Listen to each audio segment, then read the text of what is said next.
The first thing is specialists are expensive. They're not going to come cheap, right? So don't skimp. Pay them well in stock, and you pay them well in cash as well. The second thing is that the first one or two specialists would be the hardest to hire, because they also want a lot of independence and a lot of freedom for them to do their thing. If you're going to hire a specialist and then you're going to constantly keep telling them what to do, then I don't think they'd be interested in working for you, right? One of the biggest advantages that I had was that Shubh is very, very good at what he does. My co-founder, he's been in that role with me for the last 8 years. I've been in my role doing what I do for the last 8 years with him.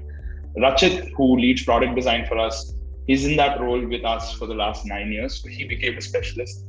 So the first set of core team were all people who kind of worked with each other for a good at least 4-5 years. So they all knew what their roles were, and they all became very, very good at their roles. The next set of guys, like for example, the person who came in for growth, when you're looking at a specialist, you're better off not looking at the resume, but you're honestly better off looking at their work. What I mean by their work is, if you're looking for someone who's built brands, then you probably are better off looking at how much search impressions has that brand grown in over the last 2-3 years. Because everybody can window dress a resume, right? But at the end of the day, metrics, the outcomes are there for everyone to see.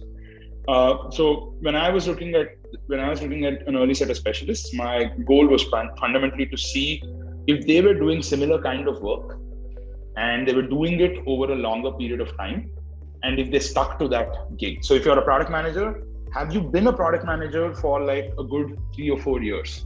You may have worked on different products, that's fine, but have you been a product manager consistently trying to improve your craft? So the first set of specialists, the 2-3 people, were reasonably tough to find, but then after that, it became significantly easy, because also the word goes out into the market, right? That, hey, you know what? This is a good place to work. People are given their freedom. People are given their flexibility, and so on and so forth. So one advice that I can definitely give you is the first set of hires, don't skimp, right?